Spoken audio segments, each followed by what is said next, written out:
Hi everyone, I'm Chef Jen Gomez. Mangoes are a delicious treat. They can be a little tricky to cut around that dense, fibrous seed in the middle. I'm going to show you a couple of my favorite ways to cut a mango.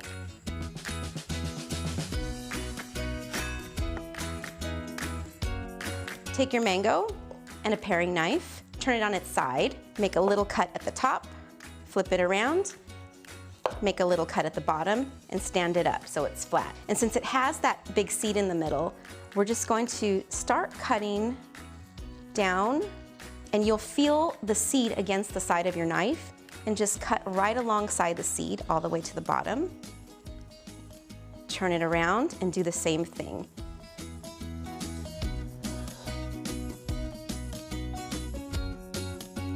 Now you take your pieces you have left and you can just cut. Don't go all the way through to the skin, but just score it lightly with the tip of your knife. And just take the tip of your knife and run it down the length. Go the other direction. So you're making little cubes.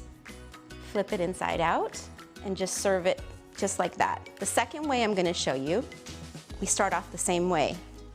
Make a cut on the bottom, turn it around on the other side, and then take a peeler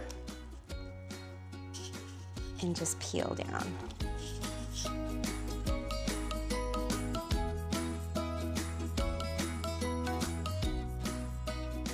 From there, take your knife, make a cut alongside of the seed,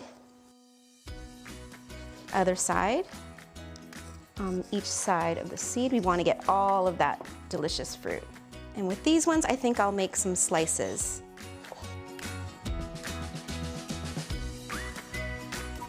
Studies link mango and its nutrients to so many health benefits: improved immunity, digestive health, and eyesight, as well as a lower risk of certain cancers. Thank you so much for watching. Find yourself a ripe mango, avoid that seed, and enjoy this delicious and nutritious fruit.